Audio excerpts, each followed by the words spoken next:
السلام عليكم ورحمة الله. وعليكم السلام ورحمة الله.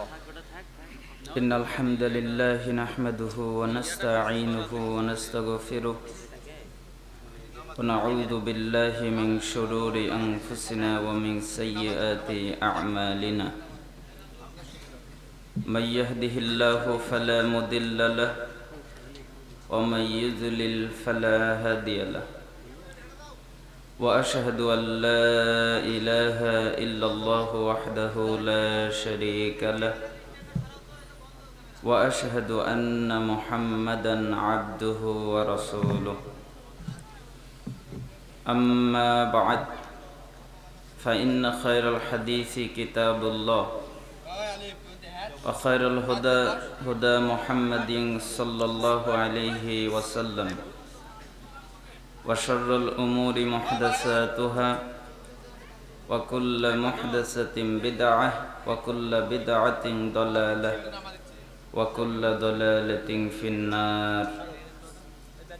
قال الله سبحانه وتعالى: وما آتاكم الرسول فخذوه وما نهاكم عنه فانتهوا واتقوا الله ইন্নাল্লাহা শাদীদুল ইকাব।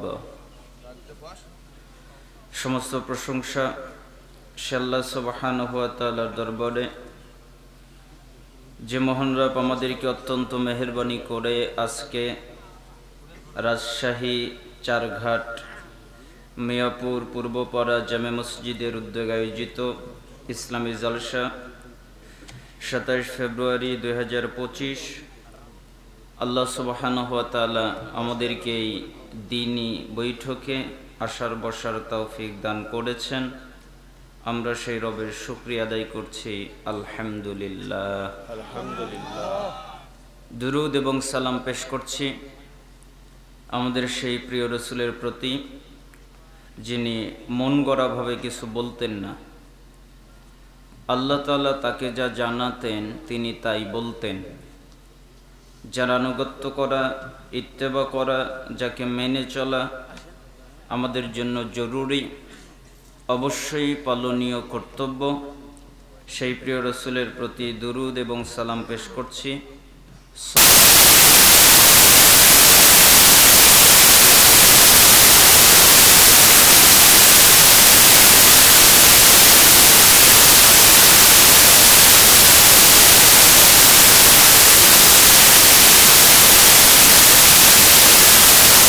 যদি চাই আল্লাহ তাআলা আমাকে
আল্লাহ তাআলা এর বিনিময়ে তার জান্নাতের পথকে সহজ, সরল, সঠিক করে দেয়।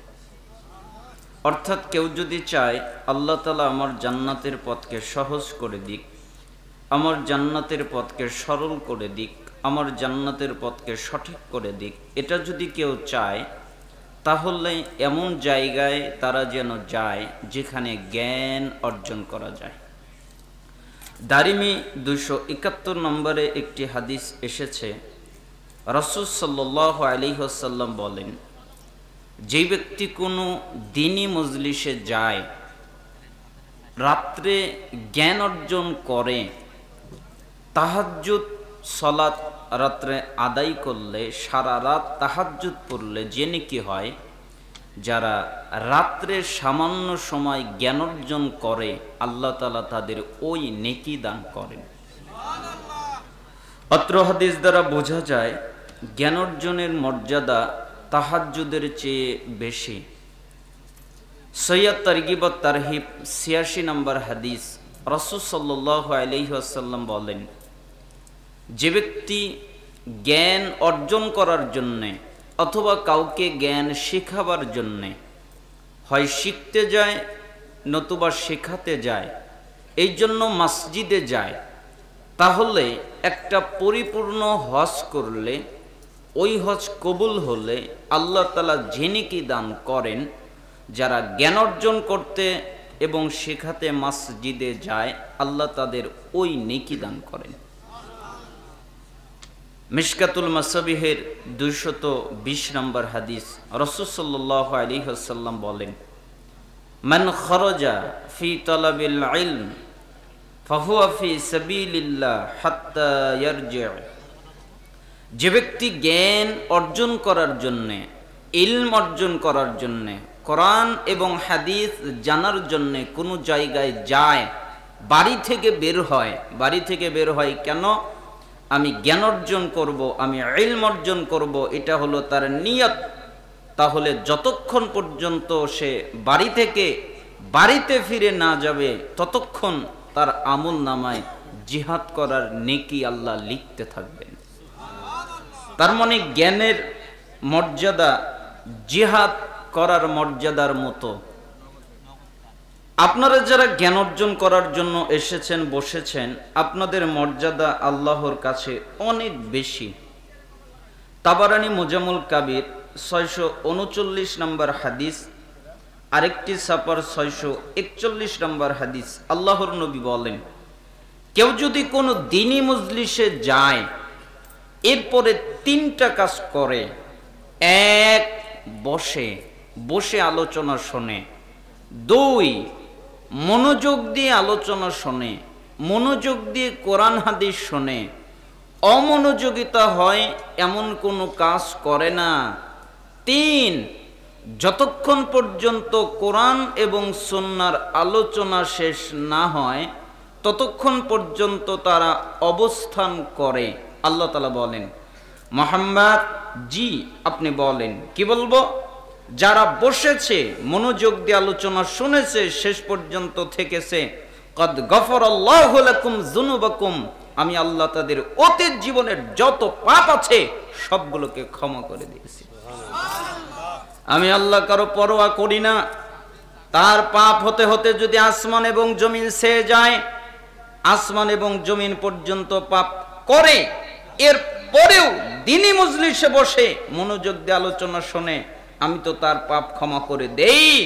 ওয়াবুদ্দিলাত সাইয়্যাতিকুম হাসানাত, এবং তাদের পাপকে আমি আল্লাহ নেকিতে পরিণত করে দেই।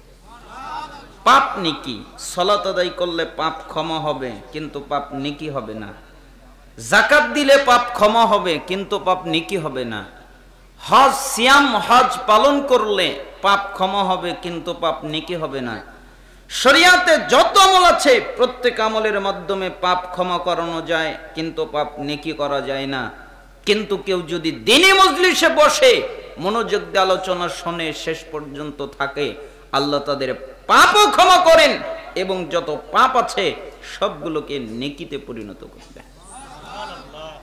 অত্র হাদিস দ্বারা বোঝা যায় যে দ্বীনি মজলিসে মনোযোগ দিয়ে কোরআন হাদিস শুনতে হয়, এটা হলো আদব। আপনারা আরেকটা গুরুত্ব বোঝা যায়, শেষ পর্যন্ত অবস্থান করতে হয়, বসতে হয়, এটা হলো আদব।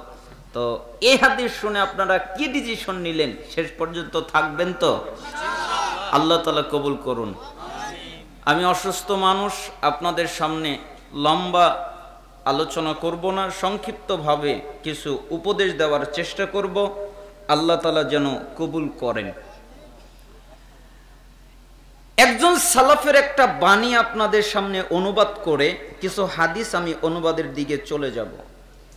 ইব্রাহিম ইবনে আদহাম রাহিমাহুল্লাহ বলেন, এক ব্যক্তি আমার কাছে আসলো, এরপরে আমাকে জিজ্ঞেস করলো, ইব্রাহিম, জি। আমি বললাম, কি বলেন?